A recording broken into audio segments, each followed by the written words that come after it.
Okay, I want to welcome you all to Building a Startup Budget.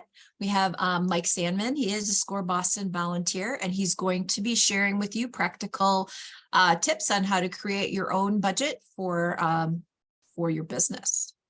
I'm just going to talk about SCORE real quick. We do offer training in the form of webinars and workshops. We do have a few in-person workshops. Most are online. I do encourage you to check out the listing on our website or to watch for the newsletter that we send out, usually on Mondays. So if you can catch that, and you can see what all we have coming up in the coming months. Mentoring is the most important thing that SCORE does. Our mentors are volunteers. They come to us with a variety of expertise and experiences that they want to share with the small business community. We work with the folks that are trying to decide if owning a small business is for them. We're working with those that are in the planning phase, putting together all the materials they need and the information they need to get their business open. And we work with those that are already in business. They come to us with different questions. Perhaps they are trying to strategize their growth, or they need help with marketing or some, financial matters such as budgeting, for example. So we talk to the whole spectrum. A beginning session will be learning about you and finding out what your goals are and what your challenges are, and coming up with some sort of a plan to either conquer those challenges or reach those goals. Our first session is going to be probably about 30-45 minutes to give you an idea, although they do mark out an entire hour for you. To get a mentor, it's very easy. You can put a note in chat and I'll make sure somebody reaches out to you, or you can go to score.work and there's a little box that's got a zip code in it, and you can put your zip code in there and they'll connect you to the chapter nearest you. Here listed are all the chapters in our district. I can also put those in chat if you'd like to go directly to the chapter website. While you're on the chapter website, I encourage you to check out the library section. There's all kinds of information in there, templates you can download, short presentations, blogs, all kinds of information. So I definitely encourage you to take a look at that. We do anticipate that we have a lot of questions with this presentation. So to not lose track of those, please put your questions to the presenter in the Q&A tab. Everything else is fine in chat, but if you want a question asked out loud to the presenter, the Q&A tab is the way to go, so we don't lose track of that. So I'm going to go ahead and pull down my share screen there, and I will introduce you to Mike Sandman. Okay, thank you very much. So I'm going to open this up. And yeah. Okay. As Teresa said, we're going to talk about building a startup budget, and we're going to start from the basics and move into a little bit more complexity.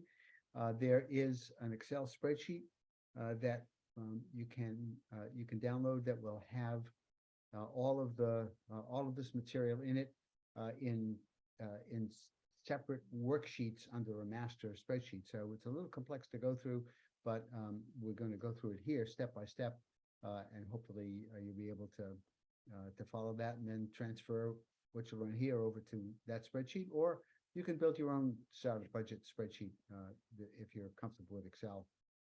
I want to start as I say at the beginning, by defining money. And I want to make sure that we're all using the same terms. So at the top of a budget is typically revenue or sales, what customers or clients pay you. And net revenue or sales is what's left after returns or allowances. So you sell something, the customer doesn't like it, like you send something back to Amazon, and they refund the money. That's a return, or they say, keep it. We won't charge you for it. That's an allowance. And what's left after that is net revenue. And of course, that's the money that you actually have that's the money you can use to operate the business with is the net revenue that comes in. Expenses or costs are what you pay to run the business. There's startup costs, there's equipment, build out. If you have a physical presence, you have a storefront, or you have any kind of work that you have to do in a building or to construct a building. We're going to look at a tree nursery, which has to have some land and some office space. So there's some build out costs there. If you have a virtual business, there's probably no build out. There are legal costs. They should not be huge. In most states, it's possible to set up a limited liability corporation using the form that's on the website of the Secretary of State, the state's Secretary of State. But there are startup costs, and you have to set up a website and things of that sort. Then there are fixed expenses: rent, if you're renting premises, web hosting, insurance, telephone. They're called fixed expenses because they continue whether the revenue goes up or down. And there are variable expenses: labor, including your own labor, parts and supplies, inventory. That they're called variable expenses because they go up and down depending on revenue. If you sell something, you need to have the parts or the labor to provide that something. And therefore, no sales, no variable expenses, although obviously your fixed expenses continue. So you definitely want that revenue. And profit is what's left over after all the expenses are paid. And that's really important. Sometimes people confuse revenue and profit. Revenue is what you start with, profit is what you end up with. Okay, so why bother to do this? We're going to go through an hour's worth of, or almost an hour's worth of slides here to show you how to do this step by step. It helps you figure out whether the business will enable you to reach your own personal income goals, or if this is a nonprofit. And by the way, this model works perfectly well for nonprofits. It will help you figure out whether the nonprofit will be sustainable, whether it will be able to keep providing the services that it's designed to provide to the community. It helps you figure out how much money you need to start up or to expand. It's a very unusual business that you can start without investing some money to start up. Just as you say, at the very least, a website, and you can set up a Facebook page on your own or get somebody to help you set it up. But whatever it is, there's always some minimal amount. You need to get a telephone with your telephone number, unless you use your personal cell phone. And you may not want to do that. You want to get an understanding of the financial risks and rewards. Okay, if I do this, if I make this projection, how much money will I end up with at the end of the first year and the second year? And how much money do I have to put in? And going through this projection will help you figure that out. And you may say, gee, that's too much money, or that's too much of a risk. Hopefully not. Hopefully you'll be able to work this through so that you can show yourself, convince yourself that this is a really good idea and that it will make money after it gets going. You want to identify the development and startup costs and the ongoing expenses and separate them in your mind. That's really important. The startup costs are one time, or pretty much one time, and the ongoing expenses are the things that keep going as you're running the business. You want to, if you have somebody who's providing you with money, a funder, a bank, nonprofit lender, family, you'll be able to give them this information, and they will typically require it. A nonprofit lender or a bank definitely will want a startup budget and a projection, a cash flow projection, that they can, so that they can see, make a judgment themselves as whether you've counted up all of the likely expenses properly. And finally, it provides you a plan to help you guide your decisions and monitor your results. You started with a projection 3 or 4 months in. Are you meeting the goals that you had? Do you have to change something? What do you have to change, and how is that going to affect what it looks like at the end of the first year and the second year and so forth? So they're all good reasons for doing this process, going through this process. And what we're going to do is try and deal with some of these things using the spreadsheet. The spreadsheet looks complicated. People will, if you think, I can't do this on my own, can I start my business without going through all of this stuff? You can do this. And if you feel like it's too complicated, then SCORE mentors will help you with it. That's what we're here for. We don't charge ever. And we provide you with help for as long as you need it. I just finished a session earlier this morning with somebody who's been in business, I think, for 6 years. And at this point, he's got something like a $2 million business and doing pretty well with it, but he still has some questions about finances in particular. And so we talk once in a while. So we're willing to stay with you for a very long time. So we're going to use an example of a tree nursery. And the reason for that is it's a little bit complex.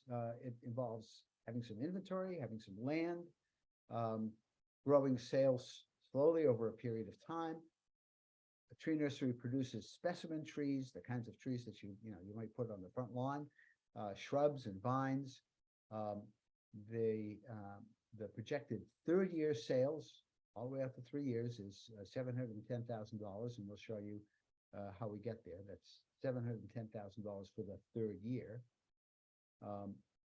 And the business sells to florists mostly, landscapers, and some sales to direct consumers. And that's an interesting complication because the different segments of the market have different cost structures and different cash needs. Okay, the worksheets that we're going to go through are the startup funds that you need. We're going to go through salaries and wages. We're going to go through fixed operating expenses, projected sales forecasts, a couple of them, and cash receipts and disbursements, which is sort of basically a cash flow projection. And these templates work in Excel, in Google Sheets, in Apple Numbers. And so you should be able, pretty much whatever application you're using, they should work well. They're built in Excel, but they translate pretty well. So let's look at the first one. So whatever business you're in, you're going to have some startup expenses. Think about what those expenses are and enter them over on the left side here. There are fixed assets, things that don't go away. Okay. So land, that doesn't go away, obviously. A building, it slowly depreciates or needs repairs and maintenance over time, but it doesn't go away either. If you rent space, a storefront, for example, and build in some counters and some display cases and so forth, those are leasehold improvements. You may or may not need that. Equipment, so equipment could be anything from gardening equipment, in this case, to a computer for the office, desks, furniture and fixtures, and is going to need a vehicle, a van, to do deliveries of trees. A great many businesses don't need that, but in this case she does, and so we've tossed that into here as well, and we haven't got anything other. But what this shows is that in order to get started, at the very least, she needs, for fixed assets, for the things that don't go away, that last, $172,000. So I'm just going to wait for a second, but let everybody take a look at that and see where that all comes from. And again, if you're running a virtual business or you're doing consulting or something of that sort, the fixed expense list looks very different for you, much simpler. So this is a fairly complex one for a small business, and we've done that on purpose because we can start, if you can understand the complex ones, then you can certainly do a simple. Okay, and then there's operating capital, the money that you need to run the business before you get sales. And the fact is that you start the business, you don't have a line of people outside the door waiting to pay you. You have to get that business, you have to find it. So you'll have to pay some insurance ahead of time. You may have to buy some inventory if you're running a store, or in this case, running a tree nursery. Some legal and accounting fees to get yourself set up. Not so much legal, but you may want some help setting up something like QuickBooks, which is an accounting program that's aimed at small businesses. Rent deposits, she's not renting anything, so she doesn't have to worry about that. Utility deposits, that depends on the utility you're working with. Some supplies, advertising and promotions. Doesn't need a license for this business, but there are a lot of businesses that do need licenses. and anything else, any other startup costs that you can think of. And some working capital, some money in the cash register, basically, on the day you open, and she's figured she needs $3,000 for that. So the operating capital that she needs is $41,800, and the total required funds is $213,800. So it's a small business startup, but it requires some money to get going. It's really important to lay this out, no matter whether it's a little business or a business this size or something even bigger, to lay out what you're going to need in these two categories, the fixed assets and the operating capital. So again, I'll give you a second to look at that. Be sure that you include inventory and labor, the startup labor, just to get a place ready, you have to pay. Salaries, taxes, and benefits before you make the first sale. Okay.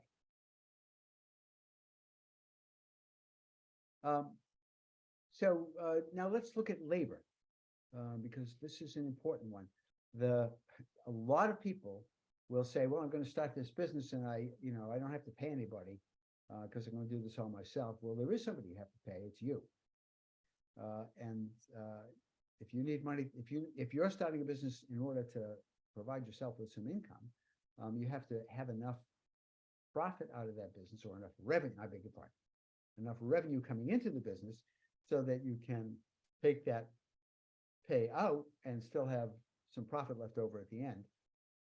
So we're going to say, okay, we're going to start Ann off at $25 an hour, and she's going to need some full-time employees to help her get started, and then do deliveries and so forth, and $17.50 an hour, and there were 3 of them right there. And they're all going to work 40 hours a week, although she's probably going to work more than 40 hours a week, is my guess.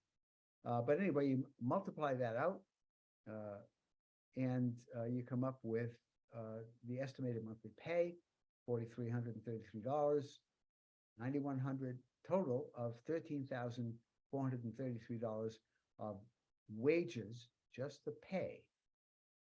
Okay, and the next thing is, okay, you've got to pay Social Security taxes, Medicare tax, federal and state unemployment taxes.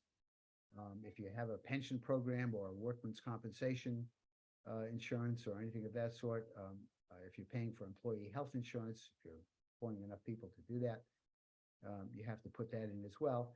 But that adds up. It adds up to, even at the most basic level, Social Security and Medicare, and she's going to have an employee, she's going to contribute to probably a 401k.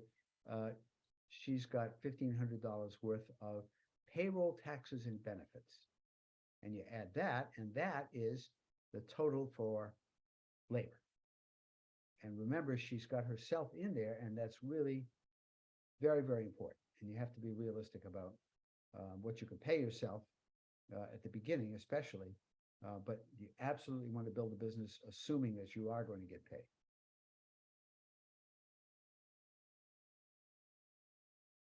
Operating expenses. Okay, these are the ongoing expenses that we have that and they're both fixed. That is, some of these continue no matter whether there's a customer at the door or not, and some of them are based on the customers coming in and buying things from you. So advertising in January, she's going to start off with $900 worth of advertising and car expenses, and you can read down the list there. Insurance, legal and professional services, supplies, utilities. She has to heat the place in January in particular, at least in this part of the country. Some miscellaneous expenses. She figures that her operating expenses are going to be $4,300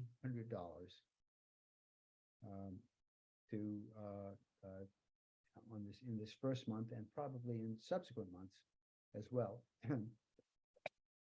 Excuse me, as she moves along. Okay, any questions at this point? Okay. We have no posted questions. Okay, all right. If I'm going too fast or too slow, put it in the chat and we'll either speed up or slow down or both. I don't know how we'll do both, but we'll figure it out. Okay. All right. Now we're going to look at sales projections. So we've looked at all with the expenses. That's great, but how about the revenue that's going to come in? How do we figure that out? And I think the most important thing to remember is that it takes time to get that first sale and more time to build sales volume. So if you're looking at a business that might generate $10,000 of sales a month, the first year, you're not going to start with $10,000 in that first month. It will build up slowly to the end of the year. Hopefully it'll be $10,000, which means that for the year as a whole, you haven't got $120,000 worth of revenue. You haven't got 12 months times 10,000. You have something less than that. It's very important to be realistic about that. Ask people who work in the same sort of business, how long did it take to get you started? People will tell you. If you go in, if Ann is running a tree nursery and she asks somebody else in the business, the chances are pretty good that they'll give her at least some help with that, particularly if she goes outside of her own immediate area and asks somebody who runs a tree nursery in 50 miles away, who she's not going to compete with. And then there may be a professional or trade association you can join to get in contact with people, and the association itself may be able to help you. So you build a month-by-month sales projection, starting with the first month and low sales. And she has three kinds of sales. She's selling direct to local retailers.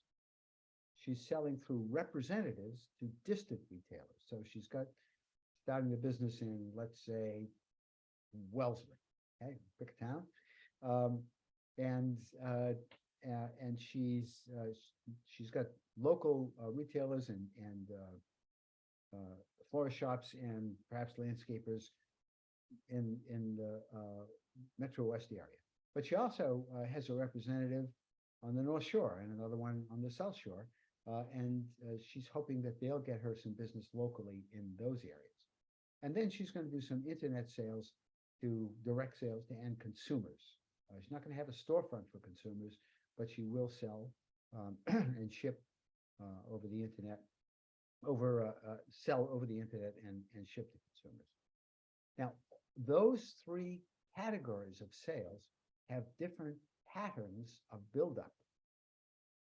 So she'll probably get going more quickly, or most quickly, with direct sales to local retailers because she can walk in and talk to them. It'll take time to find representatives, get them organized, and get sales from them. And it takes time to attract customers to your internet site. So each of those categories, each of those market segments have their own pattern, and we'll see how she deals with that. What unit categories make sense in your business? Okay, so we've got these three categories for her. We have these, they're based on the market segment, that is the kind of customer. Are you selling a product? Are you selling services for by the hour or for some fixed price? A combination of both. I've had two careers, one in manufacturing where we sold products, and it was so many dollars per thousand of the particular kinds of things that we were making. And then I was a management consultant, and we sold time, and we figured out how much time we were going to spend on a project, and we offered a fixed price for the work. Some consultants will say, well, I'll bill you by the hour. Doesn't matter. What you have to do is figure out what kind of category makes sense for your business, and you may have both. And what's a unit of sale? And we'll come to that in a second. And what your cost is, direct cost per unit of sale, in order to help you figure out how much to charge. So, okay, that's the unit of sale thing. What does that mean? It means you sell things by the bag, by the truckload, by the railroad carload, by the shipload. And depending on what you're doing, different, there's a different set of categories and a different ramp up for selling that quantity of stuff. And if it's service, similarly, are you selling by the hour, or you're selling on a fixed price basis for a group of a set number of hours that you figured out? Okay, so let's look at her segments. And her product lines are plant mix. That's one of her products. And she's going to say, at the end of the year, I expect that we're going to sell 125 bags of basically soil to grow plants. And in January, though, I'm only going to go sell 6. My total sales, because I'm charging $50 a bag for these things, is $250,000. And I'm going to get 11. Sorry, I'm off here.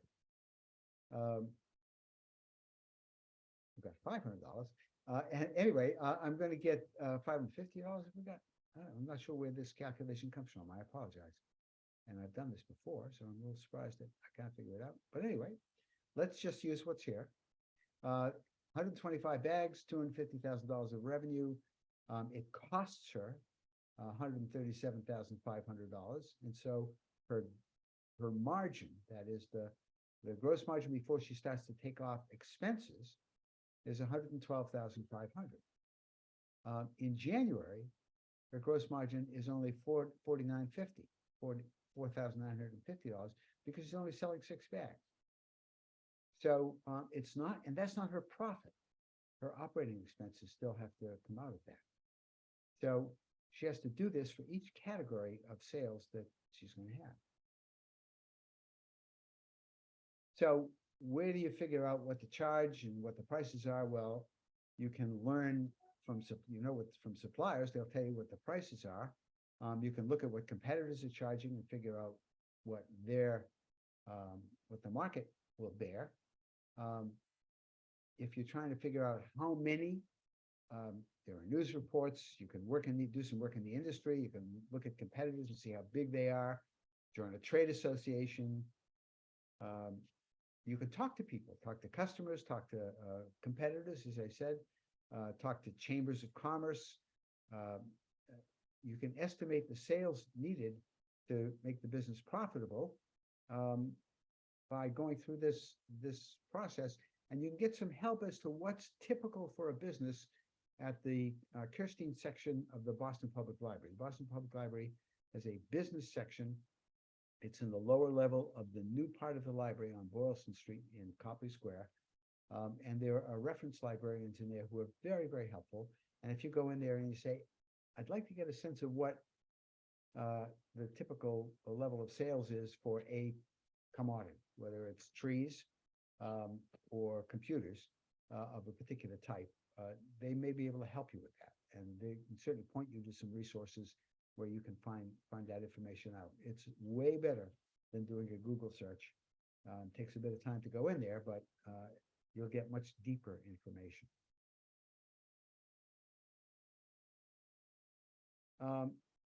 There's another piece of this that's important. It takes some time to get paid. And it depends on the kind of business that you have. So if in Ann's business, she's expecting that 30% of her customers will pay her within 30 days. And 30% will pay her between 30 and 60 days, and 40% will take their time because they themselves are working on a tight cash flow situation. And so that should add up to 100%. And she figures that will happen right through the year. If you're selling over the internet and taking credit card payments, you're going to get paid right away. That's an enormous advantage. But think about what happens if you're not going to get paid right away. She's bought some product, she's sold it, she's delivered it, and now she's sent the invoice out. She has a lag before she has the money from that sale. And that lag is going to be typically somewhere around 45 days. So we have to, when we do our cash projection here, we have to take that into account for the beginning. Once it gets rolling, okay, that's fine. Once her sales get rolling, then she'll have cash coming in on a regular basis. But for the first couple of months, she may not see very much cash at all. That means she has to have some money in advance, ahead of time, in order to finance the startup of this business. And again, we'll look at how much that is. The same thing is true of payables. So the question is, when she buys things, when she buys inventory, not labor. Now, labor you have to pay every week or every 2 weeks.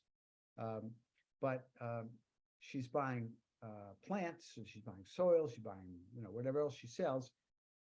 She herself will ask for 45 days terms, and she'll pay out. So she has a little bit of a cushion. She buys that inventory, she's got a few weeks before she actually has to pay for that inventory. That helps offset the effect of the delay in collecting money from people. But again, depending on the kind of product that you have and the kind of product that you're bringing in to sell, you may have to pay sooner, you may have to pay later. If you are selling services, you have to pay your labor on a weekly or bi-weekly basis. So you actually need, even though you don't need fixed assets to sell that labor, you don't. If you're doing some form of advising, consulting, whatever it is, counseling, anything of that sort, you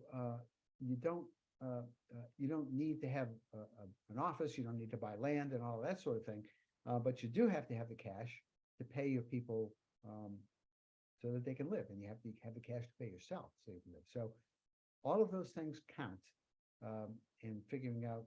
You have to figure out what your business is going to look like. So in her case, she's figuring she'll pay everything between 30 and 60 days.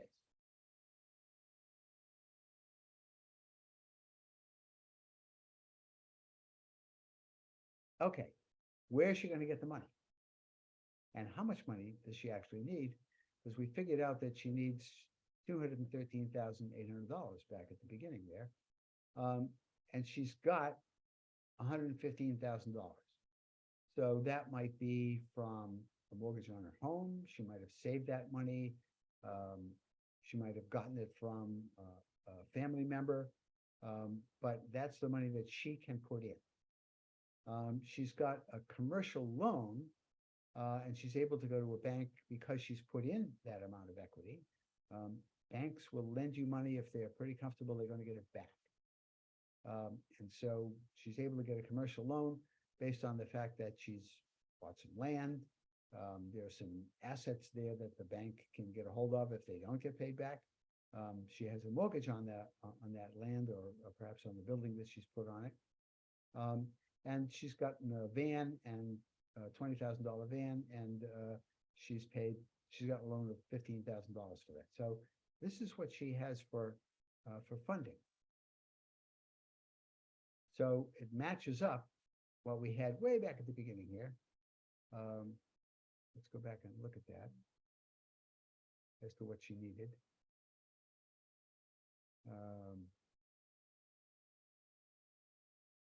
Sorry. There we go. $213,800 is what we said she needed, and she's got it. Okay. If you're running an existing business, you would use this section of the spreadsheet because you already have some accounts receivable and some prepaid expenses, things that you've already paid for before you use them up, and so forth. But we'll leave that aside. Okay, now this is the really interesting one, because we have to look at, okay, how this business is going to generate cash in the course of a year. So in January, she's going to start off with $41,800 of cash in her pocket. She's got some loans from the bank. She's spent some money on assets and so forth, but she's got this much money in the bank because she knows that she's not going to get a lot of sales right away, and she is going to have expenses right away. So She's got $41,800 in the first month. She buys $10,000 worth of plant mix. Oh, sorry, she sells $10,000 worth of plant mix. She brings in $10,000. So she's got $51,800, right? 10,041 and plus 41,800. And then she has to start taking out, well, labor, first of all. $13,507 comes out right away. And let's just keep that calculation in hand, because then we're going to look at the expense side. So next month, she's going to sell another $10,000. Takes a little while to get going. It's the winter. Things don't move that quickly. In April, things begin to wake up. And finally, she begins to generate some sales on the internet and from her distributors. And so out here, by September, she's bringing in $45,000 in cash receipts. And then at the end of the year, things slow down. People don't plan. So another thing to think about in your business is, what's the seasonality? What's the pattern? One of my SCORE clients runs a really interesting business. He sells bartender supplies. And when COVID hit, all of the bars closed. And what he did was go to the internet, and people may not go to bars during a pandemic, but they still drink. They drink at home. And so he built up a website where he sold these bartender supplies, things like bitters, mixers, and so forth. He wasn't shipping alcohol and devices for stirring various kinds of drinks. He sold them to consumers. And pretty quickly, that business built up to bigger than his storefront ever was. But there's a seasonality to that business. He has to lay out a lot of money in July and August in order to get inventory in that goes out the door in November, December. So he makes his money for the year on his sales in December, and then in January, almost nothing comes in the door. People are recovering. They're on a diet. They don't drink as much. So there is a seasonality to a lot of businesses, and certainly any kind of retail business, there's seasonality, but even some business-to-business enterprises. Okay, so you can see what's happening here. She's got a steady state of labor. She's employing these people right along, and she's got total cash at the end of the year, $347,000, and she's paid out $162,000 before any other expenses. She's paid that out for payroll and taxes. And that money has to get paid out month by month, no matter what the top line is here. So pretty clearly, her cash is going to be diminishing in those first few months. Okay, now let's look at the operating expense side. So she has advertising, car and truck expenses, and so forth. And these are all of the fixed expenses that we looked at before. And they run no matter what the revenue is, these expenses continue. So she's got $51,600 worth of ongoing operating expenses. And that's in addition to the $160,000 worth of labor expenses by the end of the year. More important, she had $13,700 of labor. She's got $4,300 worth of operating expenses. That's what, $18,000 that's going out the door, and only $10,000 was coming in that first 3 months. So that's why she needed some cash ahead of time. And then some other expenses that she has a commercial loan, commercial mortgage. We have some categories here that may not affect your particular business, but we put them in to suggest that, think about all of the expenses. This is her vehicle loan. This is the line of credit that she has from the bank, the commercial loan. And so all of her other expenses amount to anywhere from $700 up to $1,300 in the course of a month. And that's her total for this group of expenses. So all expenses altogether are $226,960. Now, we've said back at the beginning, she's going to have $347,000 worth of sales. So she's going to make a profit. But in January, she's not going to make a profit. She started off with $41,000. She's going to lose $8,000, and her cash is going to go down and down for the first 3 months until she begins to build up some sales, and then the cash will begin to recover. So these three spreadsheets are sort of the fruit of all the labor you've put in to figure out what your revenue pattern is going to be from the first month on through the year, what your expense pattern is going to be for both fixed expenses and for variable expenses, and if you're paying labor, what how that goes in, fits in, and so this shows that in fact her $41,000 of cash on hand is enough to get her through. Now, you might say, well, why does she need even that much? She still has $15,000 left. She has a bit of a cushion in case this sales number doesn't develop as fast as she expects. And as she's going on month by month, she should be entering updates into this, because the spreadsheet will update itself, so she can see what's going to happen based on reality for the first few months. The reality of those first few months will tell her a lot about whether she's been realistic for the rest of the year. The second year and third year are easier because you have more or less a pattern of sales that you can replicate. Now, you'll have more sales in the month of January than you had in your startup year, because in your startup there were no customers at the door. Now you're known, but still there's a seasonal pattern to the business. She'll put in her revenue based on her expectations for that seasonality, and her expenses in the same way, and be able to show how much cash she has at the end. Now, that cash, you can say about that cash, well, that's my money. Yeah, well, it is. There are a couple of things. One is if it's a profitable business, you have to pay taxes. And if you're running a small business, typically a limited liability corporation or an S corporation, and LLCs are probably the best thing to use. You pay taxes on this revenue as though it's personal income. It flows onto your 1040. So she'll have to pay taxes, and if she wants to expand, she wants to add new product lines, she wants to buy a second van, anything of that sort, she needs some of that cash. So she can take out some of it as a bonus at the end of the year. She may want to pay some of that to her loyal employees who helped her get to this point. But she needs some of that to grow the business. If you don't have a situation where you have to invest in order to grow, great. Okay, then that money really is yours, but that's the unusual business.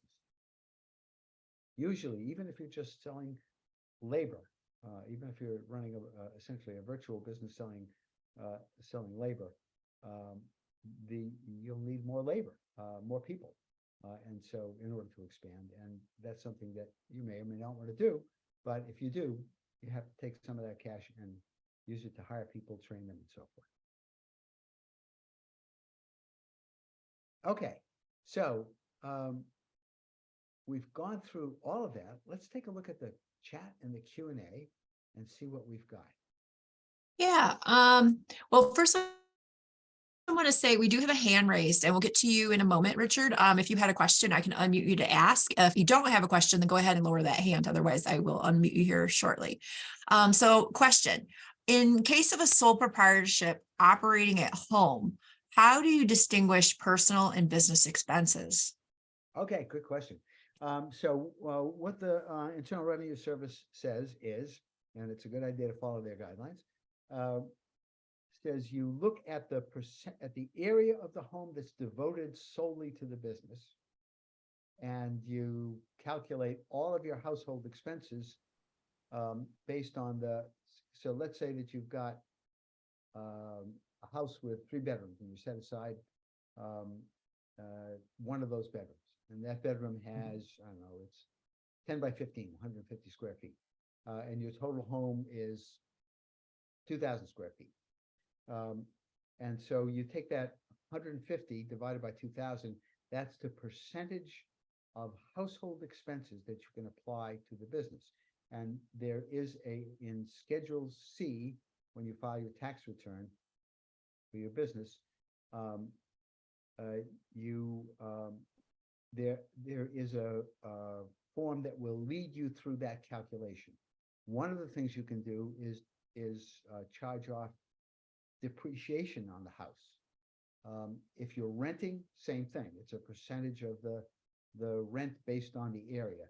You can add in a percentage of the heat, the electricity, repairs, a whole range of things, but that's all laid out pretty clearly on the federal form. If you use TurboTax or Tax Cut, or you go to an accountant and they use software, it's pretty straightforward and simple. If you try and do it by hand, you'll end up breaking the pencil over your head a couple of times. But in electronic form, the mechanism for calculating it is relatively easy. Does that answer the question fully? Because I want to make sure there's not anything else behind that. Yeah, if there's anything we missed, please go ahead and submit another question on that. Yeah. Okay, so the next question. What unique considerations would you suggest for a service business? For an example, a consulting business. Okay, so I've been a consultant for a long time. I can tell you a little bit about that. So you need, in terms of startup, probably your biggest expense is a website, getting a good website up, a professional looking website, and the amount of, then the next thing is you have to think about the amount of time it's going to take you for selling your first project. And how much money do you need to live on in the meantime? You have to be realistic about what your revenue is going to be over the course of a year, just like the tree nursery.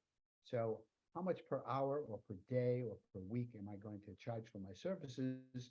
What's the market for those services anyway? One thing I'll say about people going into solo consulting is they very often significantly underestimate the amount that they should be charging for their service. Find out as best you can from others doing the same thing, or from a professional association, what the going rate is for the kind of service that you're offering. It's really important to recognize that you will have expenses. You may have some travel expenses. You may have some advertising expenses. And so everything and you're not going to work 80 hours a week or even 40 hours a week selling consulting services. If you're lucky, you'll sell half the time and be providing services half the time, and therefore getting paid half the time. So that's an important consideration for consulting. We do teach a workshop. I teach a workshop on So You Want to Be a Consultant is the name of it. And we're running that. Teresa, when are we running that one? Is it the end of May? Yeah, and I actually just put the registration link in the chat. So that's going to be on the 24th. Okay, May 24th. So we'll talk about what's explicit, and we'll go through a whole bunch of things related specifically to consulting at that point. How do you collect late overdue payments? Well, so the first thing to do is to make sure that the customer is creditworthy in the first place, I suppose. What's their payment record like? You can buy credit reports on businesses from a company called Dun and Bradstreet.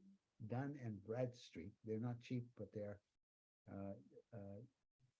the other thing you can do is talk to the people you're doing business with and say to them, well, how long have you been in business, and can you give me a couple of references for companies that sell to you, so I know that I'm going to get paid. And you don't want to be putting it quite that coldly, but I'd love to have a reference that for somebody that you've been doing business with. Can you do that for me?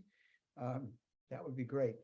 So try and make sure that the customer is creditworthy in the first place. If it doesn't, if the customer's late, overdue, you pick up the phone, you call them. You start by saying, being very businesslike. you owe this money to us, and when can I expect the collection? Can you make at least a partial payment this week? Try and do it as gently and as politely as you possibly can. And at some point you have to say, look, if you don't pay me by X date, I'm going to have to file a claim in small business in court to get small claims court in order to get this money, and you don't want that on your record. So start easy, ramp it up a little bit in terms of, and then asking, can you make a partial payment is a really good way to get somebody onto some kind of a budget. You have to keep chasing them. Try really, really hard to avoid that problem in the first place. Not an easy thing to do in every business. Depends on the kind of business. But try really hard to make sure that they're credit worthy in the first place. Let's look at the chat and see what we've got here.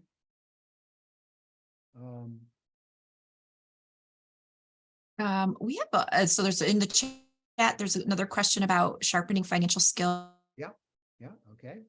And habits. Yeah, I mean, we certainly have several. There's financial reports, reading financial reports. There's cash flow webinar that goes just strictly into cash flow. We have a QuickBooks webinar. Actually, we just ran those this earlier in the week. So, I mean, there's quite a variety of different webinars. If you want to take a look at the website and look through those or watch for that newsletter I mentioned. And then I don't know if Mike, you have any you want to add? Well, I was going to say that working your way through this spreadsheet, even if you're thinking about setting up a consulting business, just working your way through the thought process of this spreadsheet will be helpful. And habits is a really good question. The habit is keep track, keep close track of what's going on in the business. And just had the client that I mentioned that I just had a conversation with earlier today, who's running now a 5-year-old, $2 million business. One of his issues is his accounting system doesn't give him good information. He's outgrown it, and so he really needs to sit down with a CPA and have a QuickBooks set up properly, and get some help from that CPA. And he can understand the numbers, but the numbers that he's getting aren't right. So one of the things you can do is make sure that your accounting mechanism, whether it's an Excel spreadsheet or QuickBooks or even just plain old Quicken, whatever it is in good shape. And if you have any difficulty with that, get some help. If there isn't a webinar in particular, get a hold of a SCORE mentor by going on to one of the SCORE chapter websites, get connected up, and someone can help you through that. Okay. There's a comment in here about Kirstein, and I endorse that. That's a great place. Yeah. Oh, that's in Teresa. That's why it's there. Yeah, I think we've got anything that's been. Comments. Okay, great. Yeah. All right, terrific. All right, well, thank you all very much. As I said, just under an hour. And if you have any questions at all about any of this stuff, you want some help working through it, do contact SCORE and get a mentor to help you. And they'll do it one-on-one, and I think they can do it virtually if you wish. You can do it in person in some cases. Doesn't matter where you are, we can help you out. So thank you all. And I just had somebody ask about the slides. So whoever didn't grab them when I posted them earlier, you can hold on, and I'm going to put them in chat now so you can download them immediately. So you can just hold on one moment. But Mike, you're welcome to go if you need to. It's okay. Oh, no, I'm okay. Yeah. Okay. Let me get that for you. Okay. All right, there's that. And if you needed the Excel sheet, I'm attaching that as well in case you missed it earlier. So that'll give people a moment to download those two. I just put them in chat. And if for any reason you have any difficulty, you can reach out to me. And I'll put my email in there as well. And we can get it to you. It's just outreach@scoreboston.org. And I can get that information to you. And Teresa, right up at the beginning of the chat, the Shalika Johnson looking for a mentor. I'm going to make sure you pick that up.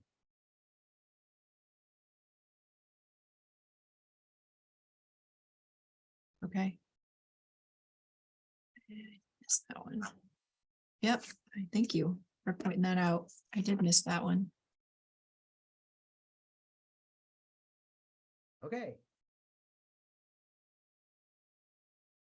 All right.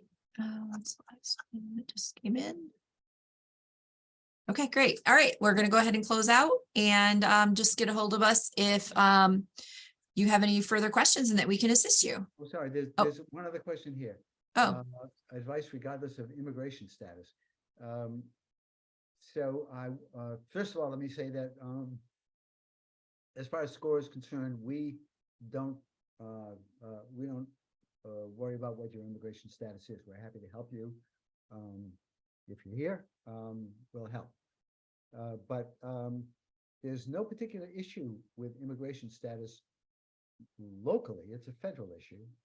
And if you pay taxes, actually, that's a very good thing to do, to have a tax return, because it may help you obtain permanent status. But in any case, it doesn't do you any harm. To the best of my knowledge, the IRS does not care about your immigration status either. They just want you to pay your taxes. and I would encourage, oh, I'm sorry, I don't mean to interrupt. Go ahead. Yeah. We just ran a couple weeks ago some workshops from the IRS, and they explain on how to file those taxes if you are not a citizen. So I just strongly encourage you to check out the Boston SCORE website under workshops previously recorded. It's in the pull down. There are two presentations from the IRS, and they do touch on that subject. So definitely encourage you to check that out. But we don't you don't have any problem coming in to talk to us. Right. Okay. Right. All right. We'll go ahead and close it out now. Thanks, everyone. Bye-bye. Bye.